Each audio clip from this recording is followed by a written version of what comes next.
হাজাৰ মানুহে প্ৰাণ বলিদান দিছিল সেই স্থানত আজি অসমৰ একতাৰ প্ৰতীক অসম বিধানসভা ইয়াত আহি মিলিত হৈছে Today is the truly a historical day. আৰু এই কামখিনি কৰিবৰ কাৰণে বড়ো নেতৃত্বই কিমান ৰাইজক বুজাবলগীয়া হৈছে কিমান কম্প্ৰমাইজ কৰিবলগীয়া হৈছে আজি আপসু বড়ো সাহিত্য সভা এনডিএফবি ইউপিপিএল বিপিএল এই সমস্ত পলিটিক্যাল ক্লাছটোক আমি যিমান শুভেচ্ছা নিদিও যিমান ধন্যবাদ নিদিও তাতকৈ কম বুলি ক'লেও ভুল কৰা ইয়াত আহি বহি অসম বিধানসভা কোকৰাঝাৰৰ বিটিআৰ ভৱনত আহি অসম বিধানসভা কৰা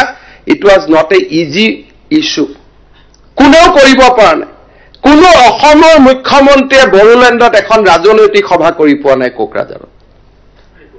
কোনেও পোৱা নাই ৰোড শ্ব' কৰি পোৱা নাই অসমৰ কোনো মুখ্যমন্ত্ৰীয়ে ইয়াৰ কলেজৰ বিদায় সভা নৱগাত সভা এখনতো আহি পোৱা নাই শিক্ষামন্ত্ৰীও কোনো আহি পোৱা নাই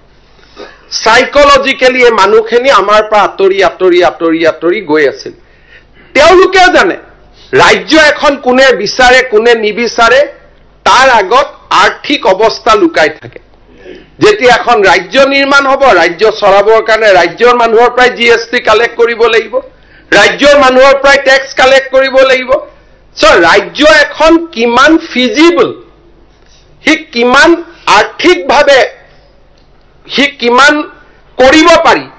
এই গোটেইখিনি কথা প্ৰথমতে বিপিএফ পিছত ইউপিপিএল লগত বড়ো সাহিত্য বা আপসু they have come to a reasonable conclusion যে আমাক আত্মনিয়ন্ত্ৰণৰ অধিকাৰ লাগে আমাক হুকিয়া ৰাজ্য নালাগে এই কথাখিনি কৰিবৰ কাৰণে এই মানুহখিনিয়ে the Bodo leadership irrespective of political party ইয়াত মই মোৰ সহযোগী ইউপিপিএল কংগ্ৰেছৰ লগত বিপিএফ আছে মই পলিটিক্যাল হ'ব খোজা নাই এই গোটেই 360 ডিগ্ৰী ঘূৰিবৰ কাৰণে আজিৰ প্ৰজন্মৰ বড়ো নেতৃত্বই যিমান ত্যাগ আৰু কষ্ট কৰিছে তাক আমি ভূয়সী প্ৰশংসা কৰাৰ সময় ইয়াত প্ৰভোগ কৰাৰ সময় নহয় ইয়াত আহি প্ৰমোদ বড়োক এক্সপোজ কৰাৰ সময় নহয় যে আপুনি একতখান একো কৰিব পৰা নাই ইয়াত আজিৰ দিনটোত আমি বড়ো নেতৃত্বক সন্মান জনোৱাৰ সময় বড়োফা উপেন্দ্ৰনাথ ব্ৰহ্মক কৃতজ্ঞতা জনোৱাৰ সময় যে আজি আপোনালোকে আমাক এইখিনি সুবিধা কৰি দিলে যে অসম বিধানসভা আহি কোকৰাঝাৰত আজি বহি আমি অসমৰ একতাৰ কথা আজি আমি ইয়াত ক'ব পৰা পৰিৱেশত ইলেকশ্যন আহিব ইলেকশ্যন যাব আমাৰ বিৰোধী পক্ষত থাকিলে ইউজুৱেলি আমি ইস্যুজ বিচাৰো যে কোন ইস্যুত চৰকাৰক আমি টেক কৰিব পাৰো কিন্তু আপুনি যিয়ে নকক কিয় 10 জনে যিয়ে নকক কিয় অসমৰ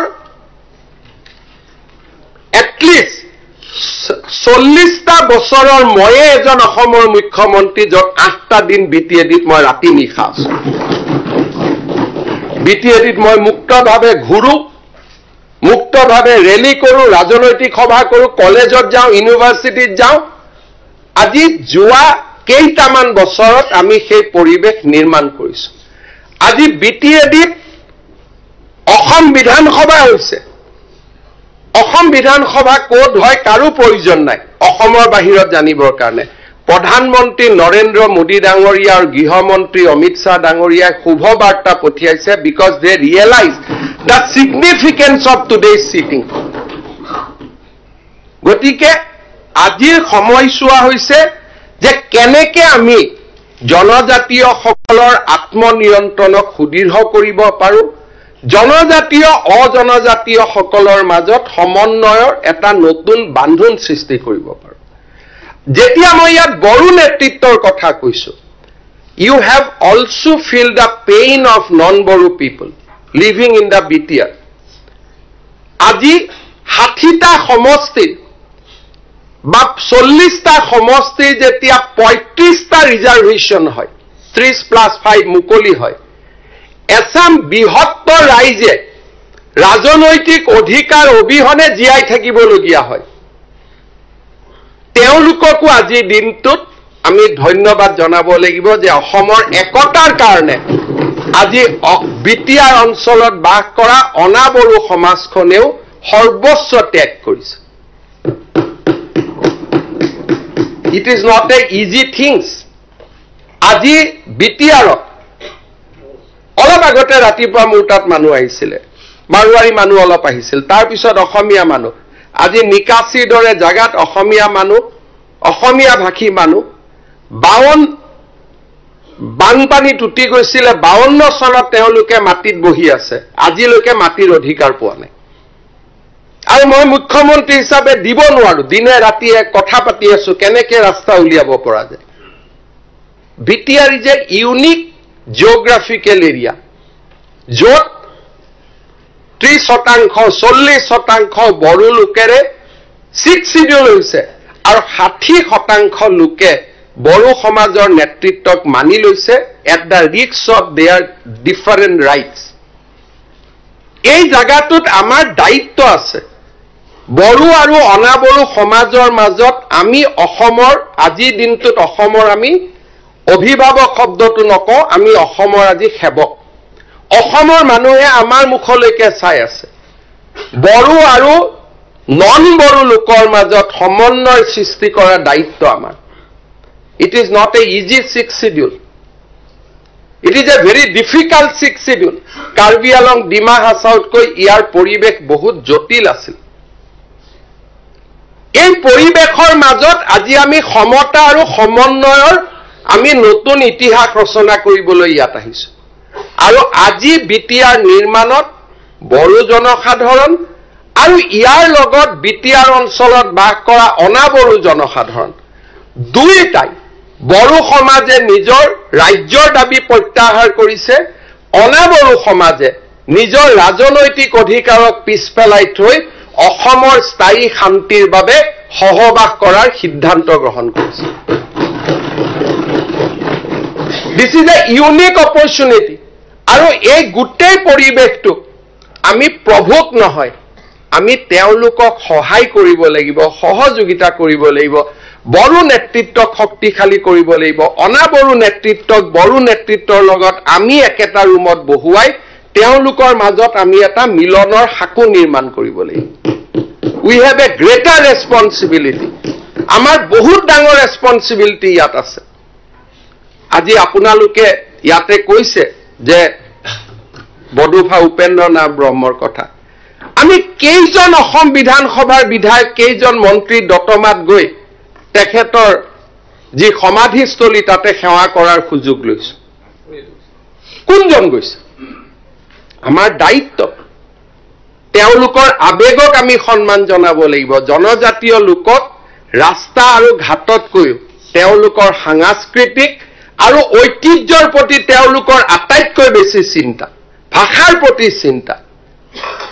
আপোনাক 6 লেন ৰাস্তা তেওঁলোকৰ প্ৰয়োজন নাই হিলৰ ৰাস্তাত থাকিব কিন্তু বাগৰুম্বা জীয়াই থাকিব লাগিব বড়ো ভাষা জীয়াই থাকিব লাগিব These are very sensitive moment of our history গতিকে মই সকলোকে ধন্যবাদ জনাম যে আজি আপোনালোক ইয়াত আহি উপস্থিত হৈছে যিকোনো কাম কৰিব যাওঁতে আজি ইয়াত অখিল গগৈ ডাঙৰীয়াই কৈছে যে 6 পৰা 8 কোটি টকা হৈছে আসলতে বাজেটটো তেনেকে নাচাই যদি আপুনি চাব যায় 8 কোটি টকা জেনাৰেল গ্ৰান্ট দিয়া হৈছে 250 কোটি টকা স্পেশাল গ্ৰান্ট দিয়া হৈছে তাৰ উপৰিও জেনাৰেল এৰিয়াৰ পৰা 500 কোটি টকা ৰাস্তাতে অকল দিয়া হৈছে বিপিএফৰ দিনত যি পাইছিল কংগ্ৰেছে যি পাইছিল তাতকৈ কেইবা মাইলো আমি ক্ৰছ কৰিছো অকল এই বছৰতে 600 কোটি জায়গাত আপুনি কৈছে 1000 হ'ব লাগে এই বছৰত মোৰ যিমান দূৰ বিশ্বাস 1500 পৰা 1800 কোটি টকা তেখেতসকলক আমি দিছো ওয়াটাৰ ৰিসোৰ্সৰ পৰা 500 কোটি পিডব্লিউ ডিপাৰ্টমেন্টৰ পৰা 500 কোটি কোকৰাঝাৰত ষ্টেডিয়াম 150 কোটি কিমান কাম আমি কৰি আছো তাৰ কোনো হিসাব নাই কিন্তু এই কামখিনি কৰাৰ পিছতো মই কম যে আমি আৰু কৰিব লাগে উই শুড ডু মোৰ অলপ আগতে আমি পিডব্লিউডি ৰাস্তা আছিল অলপ আগতে মই প্ৰমোদ বড়ো ডাঙৰীয়া দুৰ্গা দাস বড়ো ডাঙৰীয়া একেলগে লগ কৰিছো যে প্ৰমোদ বড়ো দুৰ্গাদাস বড়ো দুইজনকে মিলি মই 400 কোটি টকা দিম আপোনালোকে ঠিক ঠাক কৰি ৰাস্তাখিনি ভগাই লওক সব এইখন চৰকাৰ একেবাৰে নহলে আজি এই সভা আপুনি ইয়াত কৰিবই নোৱাৰে সকলোৰে মুখত সাফল্যৰ হাঁহি ইএম বিটিসি সিএম আপুনি কৈ আছে বড়োলেণ্ড একট ইমপ্লিমেন্ট হোৱা নাই আপোনাৰ লগত প্ৰমোদ বড়ুৱে ভাত খাও থাকোতে আপোনাক বুজাই আছে যে আমাৰ কামবোৰ হৈ আছে আপুনি কৈছে হোৱা নাই তাৰমানে সকলোৰে মুখত সকলোৱে আজি বুজি পায় যে this is a sincere government they are trying to do whatever they can do but this is a sensitive area আপুনি কোৱাৰ দৰে উলিয়াই দিয়ক গাঁও সময়ে দিয়ক গাঁও তেনেকে হলে ইয়াতে সঁচাকৈ আপুনি কোৱাৰ দৰে অস্ত্ৰৰ জনজননী আৰম্ভ হ'ব বড়ো সমাজক মৰম লাগে সন্মান লাগে আজি আপুনি বিশ্বাস কৰিব আপুনি কৈছে যে কি কৰিছে কোকৰাঝাৰত বড়োলেণ্ড ইউনিভাৰ্চিটি আছিল আজি একেখন এই সৰু কোকৰাঝাৰতে মই আৰু এখন কোকৰাঝাৰ ইউনিভাৰ্চিটি কৰাৰ প্ৰস্তাৱ দিছো মাত্ৰ এই সৰু চহৰতে অসমত দুখন ইউনিভাৰ্চিটি হ'ব এটা আপুনি শুনাৰ পিছতে কালি মোক ক'ব যে শিৱসাগৰটো কৰিব লাগে বুলি আৰু যিমান কাম হৈ আছে মই যদি লিষ্টখন দিব যাওঁ কালি পৰখি বিধায়কসকলে মোক ক'ব এইবিলাকটো গমেই পোৱা নাছিলো আমাৰ তাত কিয় হোৱা নাই বুলি এই সাফল্যৰ হাঁহি পুলিচ মিলিটাৰী একো নলগোৱাকৈ এই যে সকলোৰে মুখত আজি সাফল্যৰ হাঁহি দেখিছে this is absolutely hard work right from prime minister to the people of Bodoland আজি তেওঁলোকৰ কমপ্লিট বড়ো ওদালগুৰি কোকৰাঝাৰৰ সাম্প্ৰদায়িক সংঘৰ্ষ টুডে হোৱাট ইজ দেয়াৰ আজি কংগ্ৰেছ দলে কৃতিত্ব লয় যে সংখ্যালঘুৰ আটাইতকৈ আমি বন্ধু বুলি আজি মই একো ডেটা নকওঁ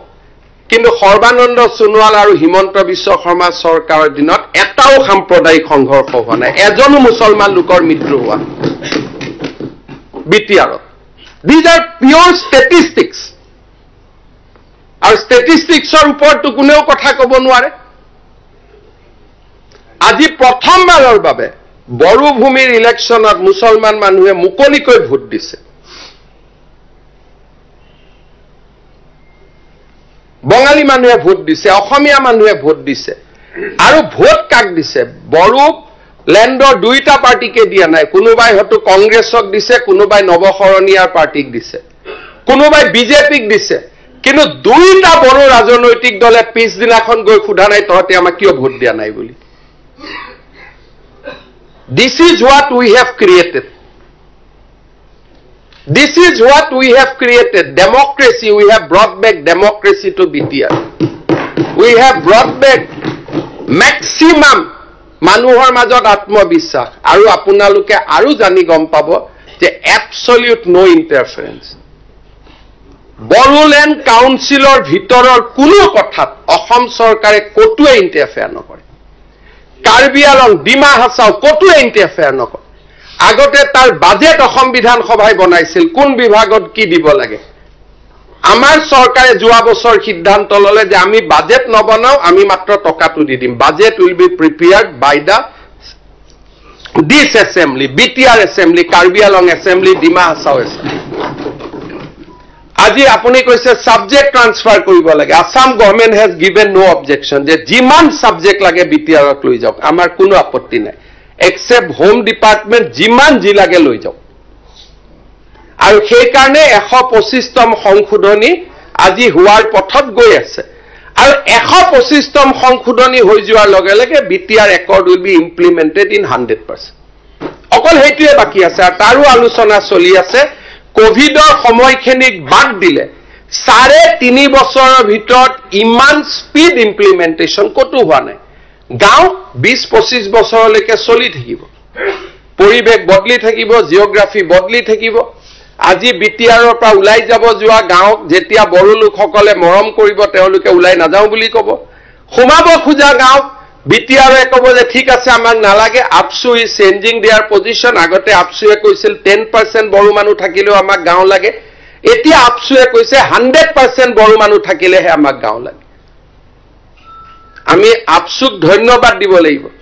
যদি 2003 এনে ধৰণৰ কথা যদি আপসুৰ লগত পাতিব পৰা গ'লহেতেন আজি আৰু এখন নতুন বিটিআৰ আমি দেখা পালোহেতেন আজি শোণিতপুৰ বিশ্বনাথত যেতিয়া আমি কথা পাতিছো আমি আপসুৰ লগত পাতিছো যে বড়ো গাঁওখিনি লৈ লওক নন বড়ো গাঁও বা 50-50 গাঁও দিব নালাগে বাকি মানুহখিনিৰ কষ্ট হয় এণ্ড আপসু ৰিয়েলাইজ আপসুৱে ক'লে দাদা লাহে লাহে আমি কাম কৰি গৈ থাকিম এতিয়া আকৌ 15খন গাঁৱৰ তালিকা দিছে আৰু 15খন গাঁৱৰ তালিকা দিছে they are working very closely with us প্ৰতিটো এক মাহত এবাৰ নহয় এবাৰ কোনোবা এজন মন্ত্ৰীয়ে তেওঁলোকক লগ পাই we are working in a matter of collaboration আমি যেহেতু ডিসাইড কৰিছো যে we are not enemy now we are not competitor we are collaborator বড়োলেণ্ডৰ উন্নয়নৰ আমি এতিয়া সমভাগী আমাৰ মাজত প্ৰতিযোগিতাই নাই যেতিয়া প্ৰতিযোগিতাই নোহোৱা হৈ যায় তেতিয়া তাত কোনো ধৰণৰ সমস্যাই নাহে আৰু সেই কাৰণে এই বড়োলেণ্ড একৰ্ড অসম চুক্তিক যেনেকে আমাৰ 85ত অসম চুক্তি হোৱাৰ পিছত আসুৰ লগত প্ৰতিদ্বন্দ্বী মনোভাৱ লোৱাৰ কাৰণে কোলাবৰেটিভ মনোভাৱ নোলোৱাৰ কাৰণে অসম চুক্তিখন সফল নহল বড়ো চুক্তিক আমি প্ৰথম দিনাৰ পৰা আৰু যদি পুৰণা আৰু দূৰ আগলৈকে মনত পেলাও 2003ত যেতিয়া বড়ো চুক্তি স্বাক্ষৰিত হয় হাগ্ৰামা মহিলাৰ সিএম আছিল বড়ো চুক্তিৰ প্ৰথম বৰ্ষৰ দিনা অল সাবজেক্ট ট্ৰান্সফাৰৰ নোটিফিকেশনখন ময়ে পকেটত লৈ আহি ইয়াত হস্তান্তৰ কৰিছো because I am very sensitive যে আমি জনজাতীয় লোকসকলক তেওঁলোকৰ সন্মান দিব লাগিব সেই কাৰণে আজিৰ অসম বিধানসভা ইয়াত অনুষ্ঠিত কৰাৰ একমাত্ৰ উদ্দেশ্য আছিল যে বড়ো নেতৃত্বত যি দল নহওক যি অনুষ্ঠানৰ নহওক ইৰেসপেক্টিভ অফ পলিটিক্যাল এফিলিয়েশন হিয়া উজাৰি অভিনন্দন জনোৱা যে আপোনালোকে এখন নতুন অসম নিৰ্মাণত আমাক সহযোগিতা কৰিছে আজি অসম বিধানসভাৰ পবিত্ৰ মজিয়াৰ পৰা মই বডুফা উপেন্দ্ৰনাথ ব্ৰহ্মৰ প্ৰতি আকৌ এবাৰ শ্ৰদ্ধাঞ্জলি জনাইছো আৰু বড়ো নেতৃত্বক আশ্বাস দিছো যে বড়ো চুক্তিক আখৰে আখৰে পালন কৰিবলৈ আমাৰ প্ৰচেষ্টা অব্যাহত থাকিব ইয়াৰ লগতে বড়োলেণ্ডত বাস কৰা যিসকল বড়ো জনগোষ্ঠীৰ লোক নহয় তেওঁলোককো আমি আশ্বাস দিছো যে আপোনালোকৰো ৰাজনৈতিক অৰ্থনৈতিক সাংস্কৃতিক অধিকাৰ আমি সুৰক্ষিত কৰিম বড়ো আৰু অনাবড়ো দুইটা শব্দ নোহোৱা কৰি আমি ইয়াতে এখন এনেকুৱা বিটিআৰ নিৰ্মাণ কৰিব খোজো যিখন বিটিআৰ অসমৰ উন্নয়নৰ প্ৰতীক হৈ পৰে অসমৰ বিকাশৰ নতুন প্ৰতীক হৈ পৰে সময় লাগিব পুৰণা ঘা তাক লাহে লাহে ধুই পখালি ঠিক কৰোতে সময় লাগিব কিন্তু আজি আমাৰ চৰকাৰৰ দিনতে বড়ো ভাষাক আমি আপ টু হায়াৰ সেকেন্ডাৰীলৈকে লৈ গলো আজি আমাৰ চৰকাৰৰ দিনতে বড়ো লেণ্ডৰ বাহিৰৰ বড়োসকলৰ কাৰণে আমি ওয়েলফেয়াৰ কাউন্সিল নিৰ্মাণ কৰিছো ভাবিব নোৱাৰা কাম হৈছে আজি ইয়াত আমি সেই কাৰণে মই সকলোকে এটাই অনুৰোধ কৰিছো যে আজি দিনটো বডুফা উপেন্দ্ৰনাথ ব্ৰহ্মৰ প্ৰতি শ্ৰদ্ধাঞ্জলি জনোৱাৰ সময় বড়োলেণ্ডক শক্তিশালী কৰাৰ সংকল্প লোৱাৰ সময় আৰু বড়োলেণ্ডক বড়ো আৰু অনাবড়োৰ সমন্বয়ৰ এক মূৰ্ত প্ৰতীক হিচাপে নিৰ্মাণ কৰাৰ সংকল্প লোৱাৰ সময় আৰু মই বিশ্বাস কৰো আজি অসম বিধানসভাখনক যি ধৰণে বড়োভাষী ৰাইজে আদৰি ললে হি এক ভৱিষ্যত সোণোৱালী অসমৰ আজি এক ৰূপৰেখা আমাৰ সন্মুখত দাঙি ধৰিছে এইখন কোনখন অসম আছিল আন্দোলন বন্ধ বোম ব্লাষ্ট হত্যা হিংসা আজি কোনোবাই আমাক ৰাজনৈতিকভাৱে সমালোচনা কৰিব পাৰে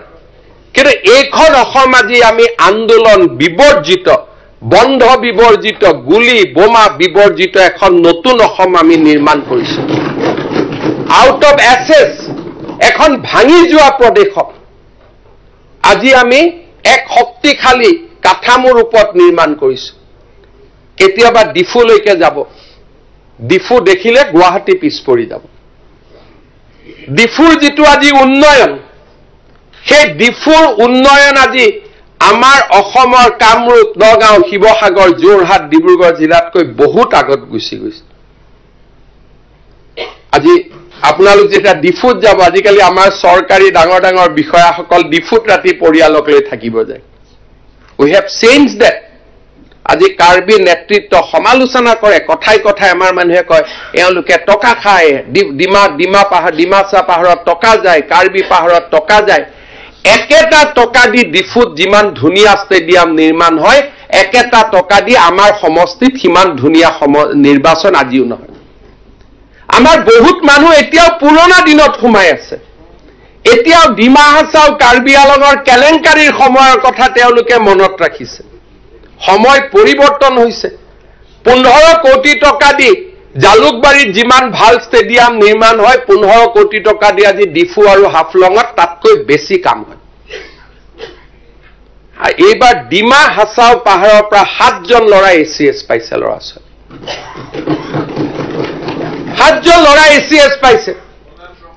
ৱেষ্ট কাৰ্বি আলঙৰ পৰা 3 গৰাকী ল'ৰা ছোৱালী আজি এচিএছ পাইছে ষষ্ঠ অনুসূচীসমূহ যোৱা 3.5 বছৰত যিমান ডেভেলপ হৈছে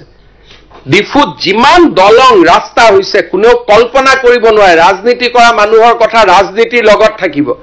কিন্তু কোনোবা এজন মানুহক লৈ যাওক যোন 10 বছৰ আগতে কাৰ্বি আলঙত গৈছিল আৰু আজি তেওঁ কাৰ্বি আলঙলৈকে যাওক তেওঁ পৰিবেশৰ পৰিৱৰ্তন নিজে দেখা পাব মই ইয়াত বিশেষ ক'বলগীয়া নাই কাৰণ these are all matter of records আজি ডিমা হাছাও যি পৰিৱৰ্তন হৈছে ডিমা হাছাওখনত আজি মানুহে মানিব আৰম্ভ কৰিছে যে ডিমা হাছাওখনে অসমৰ এক নেক্সট শিলং হ'ব গৈ আছে আজি আমি নাযাওঁ কাৰণে গম নাপাওঁ আজি কোনোবা ইয়াত কোকৰাঝাৰত আজি বহুত দিনৰ মূৰত যিসকল আহিছে তেওঁলোকে ভাবিব পাৰে নেকি ইমান ডাঙৰ ডেভেলপমেণ্ট কোনোবাই ভাবিব পাৰে নেকি যে বিটিআৰত ইমান ডাঙৰ এছেম্বলি বিটিআৰ ইউনিভাৰ্চিটি বিটিআৰত কোকৰাঝাৰ ইউনিভাৰ্চিটি মানুহে ভাবিব নোৱাৰে এইখনতে মেডিকেল কলেজো আছে কোকৰাঝাৰত ইঞ্জিনিয়াৰিং কলেজ আছে এতিয়া সিআইটি আছে চাই জাগাত ষ্টেডিয়াম বনাবৰ কাৰণে 150 কোটি টকা ফুটবল ষ্টেডিয়াম হৈছে সেক্ৰেটাৰিয়েটৰ সন্মুখতো পুৰণা টেংক নাই আৰ্মি জেনেৰেলে দুৰান কাপ পতাৰ কৃতজ্ঞতা হিচাপে ইয়াতে টেংক দি থৈ গৈছে যে ই সৌৰ্য আৰু বীৰ্যৰ প্ৰতীক হয় আজি মইতো অনুৰোধ কৰিম যে আমাৰ ফেমিলিলৈ আমি কাৰ্বি আলং ডিফুত যাব লাগে কোকৰাঝাৰত আহিব লাগে উইল সি এ চেঞ্জ আজি তামুলপুৰত যাওক বাক্সাত যাওক যেনেকে পাগলাদিয়াৰ ওপৰত দলং বনিছে কোনো কল্পনা কৰিব নোৱাৰে তামুলপুৰত মই যেতিয়া প্ৰথম গৈছিলো 3.5 বছৰত আৰু আজি 3.5 বছৰ পিছত তাত মেডিকেল কলেজ ৰাষ্ট্ৰপতিৰ ভ্ৰমণ গৃহমন্ত্ৰীৰ ভ্ৰমণ বিএছএফৰ অৰ্ডিনেন্স ফেক্টৰী পাগলাদিয়াৰ ওপৰত দুখন দলং তামুলপুৰ জিলা আমি ভাবিব নোৱাৰা পৰিৱৰ্তন হৈছে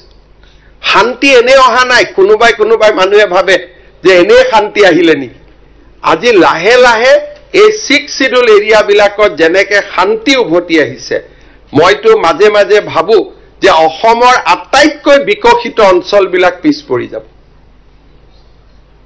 আজি কাৰ্বি আলঙত যদি এটা উদ্যোগ স্থাপন কৰাৰ কথা হয় ডিমা হাছাওত যদি উদ্যোগ স্থাপন কৰাৰ কথা হয় বিটিআৰত যদি উদ্যোগ স্থাপন কৰাৰ কথা হয় তাত কোনো প্ৰতিবাদ নাই মানুহে আদৰণি জনায় যে হয় আমাৰ ইয়াত ডেভেলপমেণ্ট লৈ আহক এই 3খন জায়গা মই আজি মানুহটো কিমান দিন থাকে নাথাকে মানুহে নাজানে 25 বছৰ পিছত মই থাকিম আৰু নাথাকিম মই নাজানো কিন্তু মই আজি এটা কথা প্ৰেডিক্ট কৰিব পাৰো যে Karbi Along Dima Hasao and BTR these 3 parts of Assam will be the most prosperous region in days to come কাৰণ ইয়াত মানুহৰ মানসিকতাৰ অসম্ভৱ পৰিৱৰ্তন হৈছে অগ্নিবীৰ আৰ্মি সিআৰপিএফ আটাইতকৈ ইয়াৰ পৰা বেছি নিযুক্তি হয় আমিবোৰ এতিয়াও ভাবি আছো ইয়াত আমি আহিছো যে নহয় we have come for a very developed district and we want to say something যে মানুহৰ মনত ভাল লগা চকলেট লজেন্স অলপৰ কথা কৈ থওঁ যে নো দে আৰ ডুইং কম্পিটিশ্যন উইথ আছ আজি বডোলেণ্ড ইউনিভাৰ্চিটি যিমান ফাষ্ট পৰিৱৰ্তন হৈছে অসমৰ নতুন কোনো এখন বিশ্ববিদ্যালয় ইমান ফাষ্ট পৰিৱৰ্তন হোৱা নাই আজি বড়ো ল'ৰা ছোৱালীয়ে যি ধৰণে বিপিঅ আইটিঅ যি ধৰণে কাম কৰিছে আমিবোৰ কেতিয়াবা পিছ পৰি যাম মই পিছ পৰি যোৱা বুলি নকওঁ কাৰণ I don't want to make a comment যিটো ফেকচুৱেলি কিমান সঁচা মিছা মই নাজানো, কাৰণ I am speaking on perception. আজি আটাইতকৈ অসমৰ বিকশিত অঞ্চললৈ এই অঞ্চলবিলাক ৰূপান্তৰিত হৈ আছে। অসমৰ আটাইতকৈ পিছপৰা অঞ্চল, আন্দোলন বিবৰ্জিত পৰিৱেশ আজি শান্তিৰ এক সাকুলৈ পৰিণত হৈছে। বিটিআৰৰ পৰা এইবাৰ 50 জন ল'ৰাই যোৱা বছৰ ACS পাইছে। 50 ষ্টুডেণ্ট হেজ ক্লিয়াৰ্ড APSC। আজি সময় হৈছে বিটিআৰৰ বাসীক ধন্যবাদ জনোৱা, অভিনন্দন জনোৱা আৰু তেওঁলোকৰ উন্নয়নৰ বাবে আমি আকৌ নতুনকৈ আমি নিজক নিয়োজিত কৰা। মই পবিত্ৰ সদনক জনাব খুজিছো যে আমাৰ লোকসভাত, ৰাজ্যসভাত বিবেচিত হৈ থকা 125 নম্বৰ সংবিধান সংশোধনীয়ে বিটিআৰলৈ এক মূলভূত পৰিৱৰ্তন আনিব। প্ৰথমবাৰৰ বাবে ফাইনেন্স কমিশ্যন, আজি অলপ আগতে মই অখিল গগৈ ডাঙৰীয়াৰ প্ৰশ্নৰ উত্তৰ দিছো যে ভাৰত চৰকাৰে 6 শিডিউলত এটকাও নিদিয়ে, কিন্তু 125তম সংবিধান সংশোধনী গৃহীত হোৱাৰ লগে লগে ফাইনেন্স কমিশ্যনৰ পৰা 6 শিডিউললৈকে টকা অহা আৰম্ভ হ'ব। আৰু তাক আমি ক্ষিপ্ৰভাৱে কৰিবৰ কাৰণে, আৰু অকল অসমৰ 6 শিডিউল নহয়, আমি একেলগে কাম কৰিছো যাতে ত্ৰিপুৰা, মেঘালয় সকলোৰে 6 শিডিউলখিনিলৈ ডাইৰেক্ট ফাণ্ড ফ্ল' হয়। আৰু আমি ভাবো যে আমি সফল হ'ব পাৰিম। 125তম সংবিধান সংশোধনী আৰম্ভ হোৱাৰ লগে লগে 60টালৈকে বিটিআৰৰ চিট বাঢ়িব। লগতে বিটিআৰত বাস কৰা অজনজাতীয় লোকসকলেও যাতে শাসন ক্ষমতা পাব পাৰে, তাৰ কাৰণে প্ৰত্যেকটো VCDC আৰু মিউনিচিপালিটি ইলেক্টেড বডিলৈ ৰূপান্তৰ হ'ব। আজি আমি এক ডাঙৰ পৰিৱৰ্তনৰ কাৰণে কাম কৰিছো, আৰু যেতিয়া আমি ডাঙৰ পৰিৱৰ্তনৰ কাৰণে কাম কৰো, it should be slow', it should be steady. যদি গাড়ীখন জোৰে চলাব খোজো, ই এক্সিডেণ্ট হ'ব, কাৰণ this is a very sensitive area. লাহে লাহে লাহে লাহে যোৱাকালি আছুৰ লগত মোৰ মিটিং হৈছিল, মোক কৈছিল যে চতুৰ্থ ভাষা প্ৰৱৰ্তন কৰিব লাগে,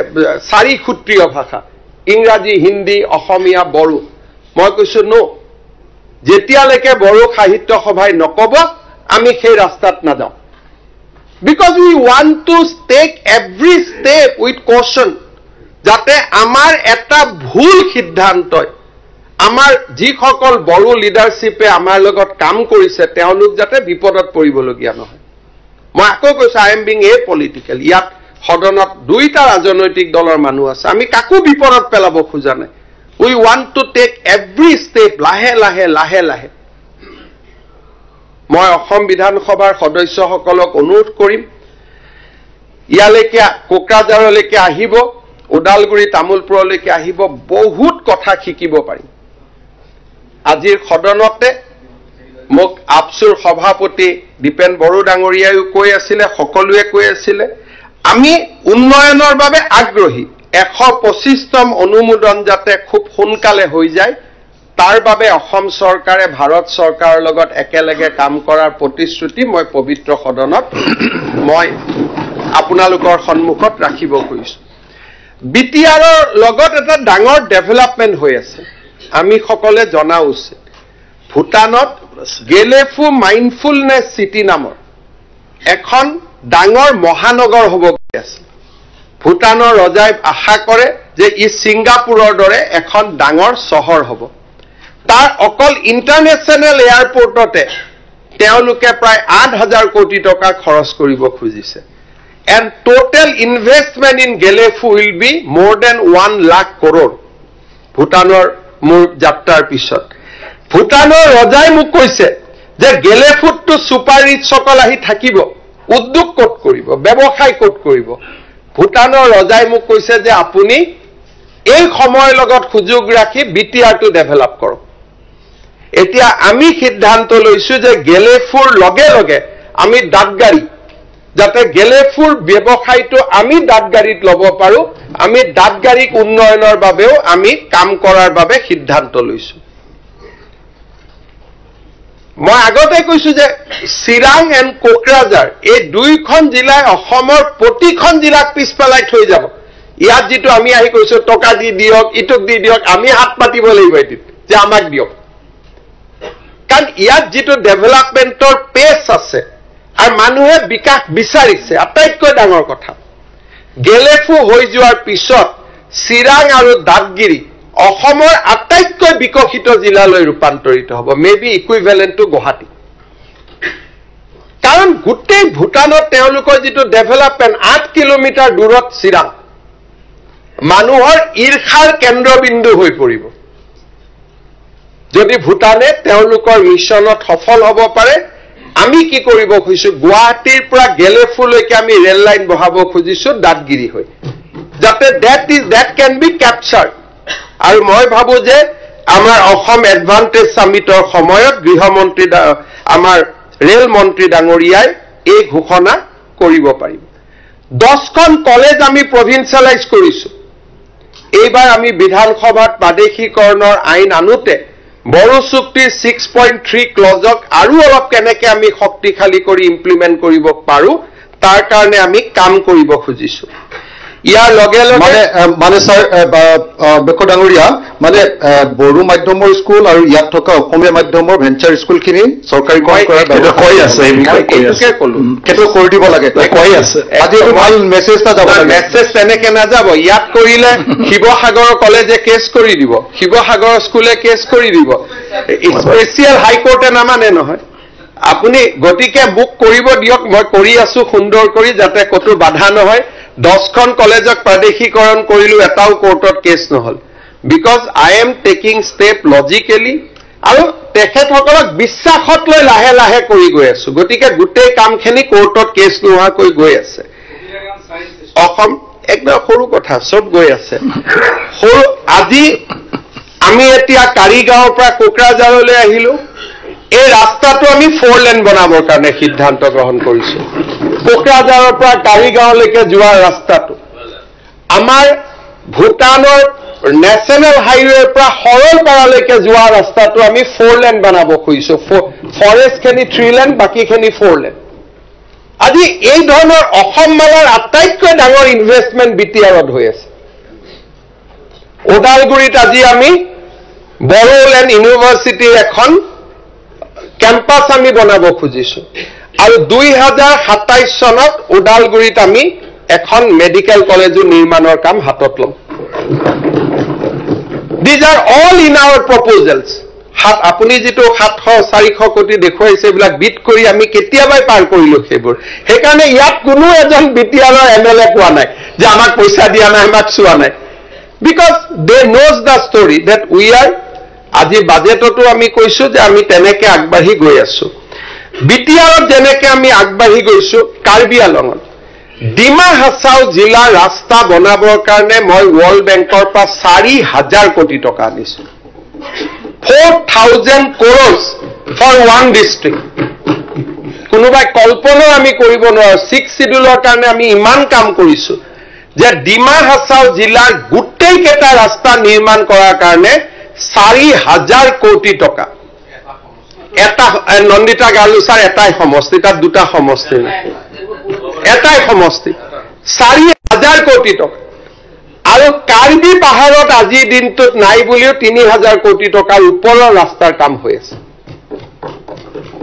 ভাবিব নোৱাৰা। সেইকাৰণে যেতিয়া আমি গুৱাহাটীত যাম আলোচনা কৰি, মই আজি ইয়াত ক'ব খোজা নাই, আমি গোটেই কাগজ বনাব, আমি আপোনালোকক তথ্য সহকাৰে ক'ব পাৰিম। আজিৰ মাত্ৰ এই বিধানসভাখনৰ উদ্দেশ্য, অধ্যক্ষ মহোদয়ৰ প্ৰচেষ্টাত আমি একতাৰ প্ৰতীক হিচাপে আজি ইয়াত আহিছো।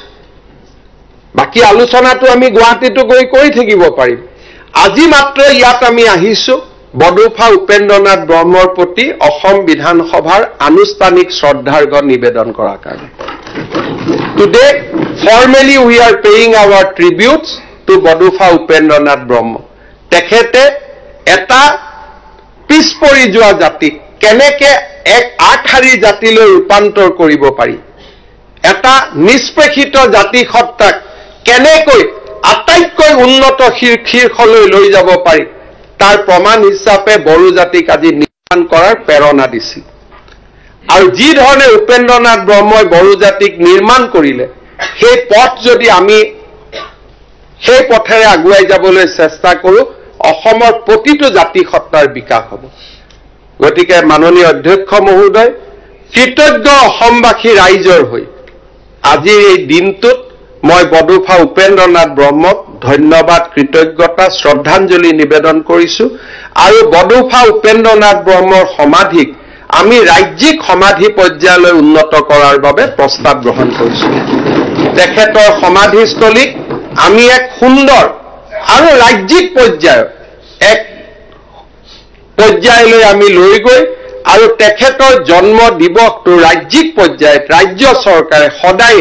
দতমাত পালন কৰাৰ বাবে তেখেতৰ সমাধিত অনুষ্ঠান হিচাপে পালন কৰাৰ বাবে ৰাজ্যৰ সাংস্কৃতিক বিভাগে কাম কৰিব ইয়াৰ লগে লগে তেখেতৰ জন্ম দিৱসটো আমি পালন কৰি আহিছোঁ আৰু আমি প্ৰত্যেক দিনাই ছাত্ৰ দিৱস হিচাপে পালন কৰিম দুটা কথাৰে মই সামৰণি মাৰিম মই এটা কথা আকৌ এবাৰ কৈছোঁ যে যি ধৰণে সংবিধান সংশোধনীৰ প্ৰস্তাৱ আছে আৰু যি ধৰণে বৰ্তমানৰ পৰিৱেশ সেই পৰিৱেশে এটা কথা স্পষ্ট কৰি দিয়ে যে বিটিআৰৰ নেতৃত্ব সদায় বড়োভাষী ৰাইজৰ লগত থাকিব কাৰণ যদি 60টা সমষ্টিৰ 45টা সমষ্টি শিডিউল ট্ৰাইবৰ কাৰণে ৰিজাৰ্ভেশ্যন তাৰ মানে ইয়াৰ ৰাজনৈতিক অধিকাৰ সদায় বড়ো লোকসকলৰ মাজত থাকিব তেওঁলোকৰ দায়িত্ব হ'ব অনাবড়ো লোকসকলক মৰমৰ চকুৰে চোৱা তেওঁলোকৰ দায়িত্ব হ'ব তেখেতসকলকো সমাজৰ প্ৰতিটো পৰ্যায়তে আগুৱাই লৈ যোৱা মই অসমবাসী ৰাইজৰ হৈ আমাৰ বিটিআৰত বাস কৰা অনাবড়ো লোকসকলৰ কল্যাণ আৰু কুশলৰ দায়িত্ব বড়ো জনগণৰ ওচৰত অৰ্পণ কৰিব খুজিছোঁ কাৰণ তেখেতসকলৰ কল্যাণৰ কথা চিন্তা কৰা অসমৰ মুখ্যমন্ত্ৰী হিচাপে মোৰ দায়িত্ব কিন্তু বিটিআৰত মোৰ সীমিত ক্ষমতাৰ বাবে এই দায়িত্ব মই পালন কৰিবলৈ অসমৰ্থ কাৰণ সংবিধানে মোক ইয়াত বহুত কাম কৰিবলৈ অধিকাৰ নিদিয়ে মই আজিৰ এই সুন্দৰ দিনটোত মই বড়ো নেতৃত্বক অনুৰোধ কৰিম যে আপোনালোকে যাতে এইখন বিটিআৰত বাস কৰা অনাবড়ো লোকসকলৰ সাংস্কৃতিক শৈক্ষিক ৰাজনৈতিক অধিকাৰক সুৰক্ষিত কৰে আমাৰ বড়োলেণ্ড অঞ্চলত বাস কৰা অসমীয়া ভাষী লোক কোচ ৰাজবংশী লোক শৰণীয়া কছাৰী ৰাভা এই বিভিন্ন লোকে তেওঁলোকে বিভিন্ন সমস্যাৰ আজি সন্মুখীন হৈ আছে আৰু তেওঁলোকৰ সমস্যাসমূহ সমাধান কৰাত নেতৃত্ব লোৱাৰ দায়িত্ব আমাৰ বড়ো নেতৃত্ব বড়োলেণ্ডত বাস কৰা সংখ্যালঘু জনতাই এতিয়াও নিৰাপত্তাৰ অভাৱ কৰবাত অনুভৱ কৰে তেওঁলোকৰ নিৰাপত্তাৰ অভাৱ দূৰ কৰাটো বড়ো নেতৃত্বৰ দায়িত্ব ইয়াত মই ৰাজনীতি কৰিব খোজা নাই মই আজিৰ এই দিনটোত সুন্দৰ দিনটোত বড়ো নেতৃত্বক বড়োলেণ্ডত বাস কৰা অনাবড়ো লোকসকলৰ কল্যাণৰ বাবে কাম কৰিবলৈ আহ্বান জনাম বহুতখিনি কাম হাতত লোৱা হৈছে আৰু যাতে তেওঁলোকে কামত অগ্ৰসৰ হয় কাৰণ মই বড়োলেণ্ডৰ এক সোণোৱালী ভৱিষ্যত মই দেখা পাওঁ যে আমাৰ ইয়াত বাস কৰা আদিবাসী লোকসকল আমাৰ ইয়াত বাস কৰা কোচ ৰাজবংশী লোকসকল আমাৰ ইয়াত বাস কৰা শৰণীয়া কছাৰী মদাহী ৰাভা বিভিন্ন সৰু সৰু জাতি সত্তা অসমীয়া ভাষী লোকসকল আৰু তাৰ লগত সংখ্যালঘু লোকসকল এই গোটেই লোকসকলৰ লগত যদি বড়ো নেতৃত্ব একেলগে কাম কৰে বড়োলেণ্ড অসমৰ নহয় ভাৰতৰ ভিতৰতে আটাইতকৈ বিকশিত অঞ্চলত ৰূপান্তৰ হ'ব ঠিক তেনেদৰে মই কাৰ্বি আলং আৰু ডিমা হাছা জিলাতো কাৰ্বি ৰাইজ আৰু ডিমাছা ৰাইজক অডিমাছা আৰু অনা কাৰ্বি লোকসকলৰ ৰাজনৈতিক অৰ্থনৈতিক আৰু সাংস্কৃতিক অধিকাৰ সুৰক্ষিত কৰাৰ কাৰণে আহ্বান জনাম কাৰণ সংবিধানৰ 125তম সংশোধনে কাৰ্বি আলঙতো আৰু ডিমা হাছাওতো সদায়ৰ বাবে জনজাতীয় লোকসকলৰ ৰাজনৈতিক অধিকাৰ সাব্যস্ত কৰিব 60টা সিটৰ তাতো 45টা সিট শিডিউল ট্ৰাইবৰ বাবে ৰিজাৰ্ভেশ্যন হ'ব তাৰ মানে কাৰ্বি ডিমাছা আৰু আমাৰ বড়োলেণ্ডত কেতিয়াও বড়ো লোকসকল, ডিমাচা লোকসকল, কাৰ্বি লোকসকলৰ ৰাজনৈতিক যিটো শ্বেয়াৰ অফ পাৱাৰ তাক কেতিয়াও সীমিত নহয়। তেনে পৰিৱেশত আজি কোনোবাই যদি কয় হিমন্ত বিশ্ব শৰ্মা সদায় কাৰণে মুখ্যমন্ত্ৰী হৈ থাকিব, সি তৃপ্তিৰ কথা নহয়, সি মানুহক দায়িত্বৰ আভাস দিয়ে যে তুমি যিহেতু দীৰ্ঘকালীন মুখ্যমন্ত্ৰী হবা, গতিকে তুমি বেছিকৈ দায়িত্ব ল'ব লাগিব। আমি ব্যক্তিৰ কথা কোৱা নাই, বহুদিনলৈ বড়োলেণ্ডত বড়ো, কাৰ্বি আলঙত কাৰ্বি, ডিমা হাছাওত ডিমাচা লোকসকলে শাসনতন্ত্ৰ পৰিচালনা কৰিব। এনে এক মুহূৰ্তত সেই জিলাৰ সেই কাউন্সিলৰ অনা বড়ো, অনা ডিমাচা, অনা কাৰ্বি লোকসকলৰ সুৰক্ষা আৰু বিকাশৰ চিন্তা কৰাটো তেখেতসকলৰ দায়িত্ব হ'ব। আৰু মই ভাবো এনেধৰণে কাম কৰিলে বডোফা উপেন্দ্ৰনাথ ব্ৰহ্মৰ সপোন সাকাৰ হ'ব। পুনৰ এবাৰ মই অসম বিধানসভাৰ সন্মানীয় অধ্যক্ষ বিশ্বজিৎ দৈমাৰী ডাঙৰীয়াক ধন্যবাদ জনাইছো।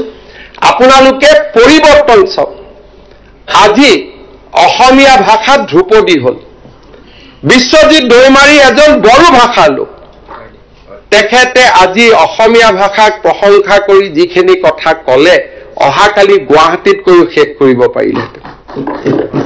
কিন্তু আজি বড়ো আৰু অসমীয়াৰ মাজত পাৰ্থক্যটো মনৰ পৰা আঁতৰি যোৱা বাবে বিশ্বজিৎ দৈমাৰীয়ে কোকৰাঝাৰত অধ্যক্ষৰ আসনত বহি অসমীয়া ভাষাৰ 1500 বছৰৰ ইতিহাসৰ কথা ক'ব পাৰিছে। ইউ কেন ইমাজিন। আৰু বিশ্বজিৎ দৈমাৰী কোন? বড়োলেণ্ড আন্দোলনৰ আটাইতকৈ শীৰ্ষ পৰ্যায়ৰ নেতাসকলৰ মাজত তেখেত এজন। যেতিয়া পঢ়ি গৈছে, মই অস্বস্তিত পৰি আছো। মোৰ লগত যদি মোবাইল থাকিলেহেঁতেন মই বিশ্বজিৎ দৈমাৰীক ক'লোহেঁতেন, এইখিনি কথা ইয়াত নকৈ গুৱাহাটীত ক'লেও হ'ব। কিন্তু তেওঁ সহজভাৱে কৈ আছে, কাৰণ তেওঁলোকে মূৰৰ পৰা এইটো বাদ দি দিছে। কাৰণ তেখেতসকলে জানে যে এতিয়া প্ৰতিজন অসমীয়াই বড়ো ভাষাৰ উন্নতি বিচাৰে। এতিয়া প্ৰতিজন অসমীয়াই বড়ো জাতিৰ কল্যাণৰ কথা চিন্তা কৰে। অসমীয়া বড়োৰ সংঘাত এতিয়া পুৰণা হ'ল। এতিয়া অসমীয়াই উগ্ৰ জাতীয়তাবাদক বিশ্বাস নকৰে আৰু অসমীয়াই বড়ো লোকসকলক একেলগে লগত লৈ কাম কৰাৰ আমি মহান অসম, বৰ অসম নিৰ্মাণৰ পোষকতা কৰোঁ। বিশ্বজিৎ দৈমাৰীক মই ধন্যবাদ জনাম। তেওঁ আজি অজস্ৰ সাহসৰ পৰিচয় দিছে। অখিল গগৈ ডাঙৰীয়া, আপুনি কৈ থাকোঁতে you could not see the implication. আপোনালোকে এইবিলাক কথা বুজিব নোৱাৰে অসমত যিমান ডাঙৰ ডাঙৰ পৰিঘটনা ঘটি গৈ আছে। কাৰণ আমি এতিয়াও কাৰোবাৰ পৰিয়াল, কাৰোবাৰ কিবা টানা টানি কৰি ৰাজনীতি কৰা কামতে আমি ব্যস্ত হৈ আছো। কাৰণ আমাৰ কাৰণে হিমন্ত বিশ্ব শৰ্মা, চন্দ্ৰমোহন পাটোৱাৰীতকৈ আমাৰ ঘৈণীয়েকবিলাক বেছি ইম্পৰ্টেণ্ট। কাৰণ আমি সিমান সীমিত দি আমি আগবাঢ়ি গৈ আছো। আৰু তাৰ ফলত এনে ডাঙৰ পৰিঘটনাবিলাক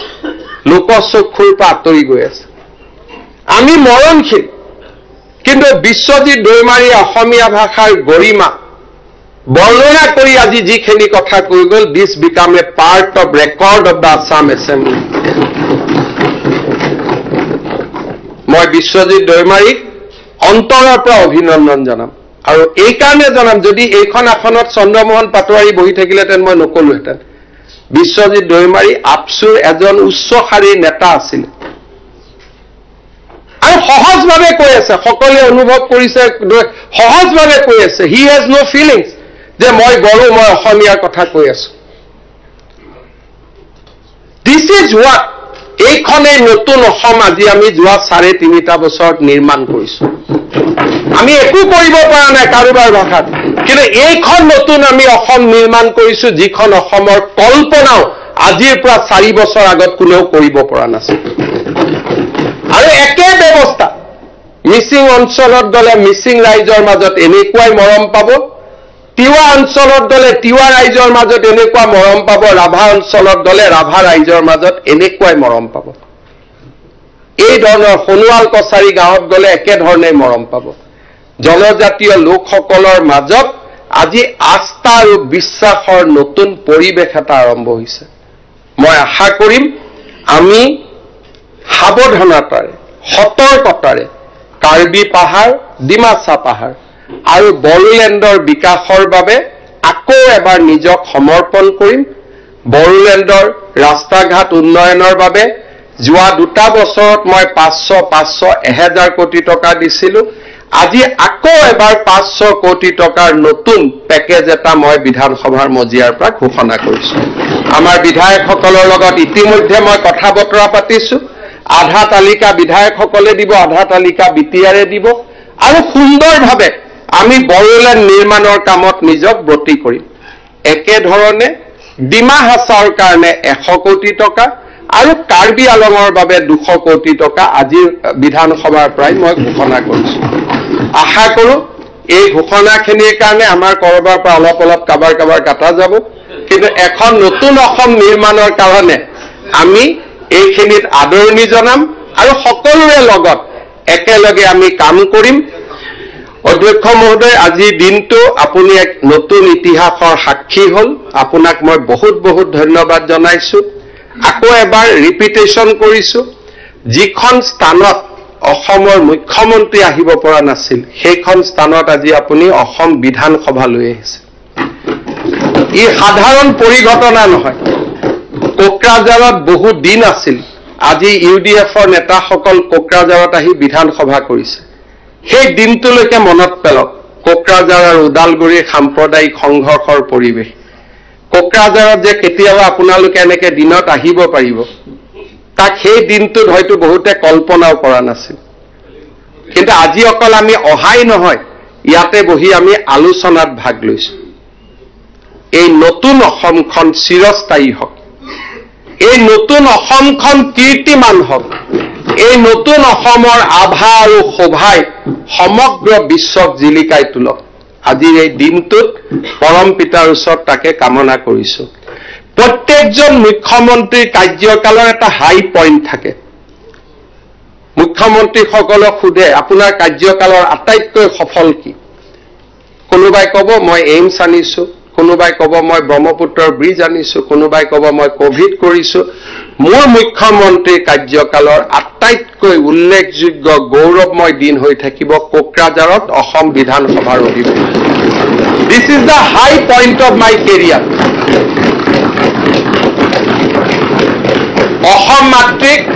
অসম মাতৃক মই ইয়াতকৈ আৰু কি ডাঙৰ উভতাই দিব পাৰোঁ মই নাজানো,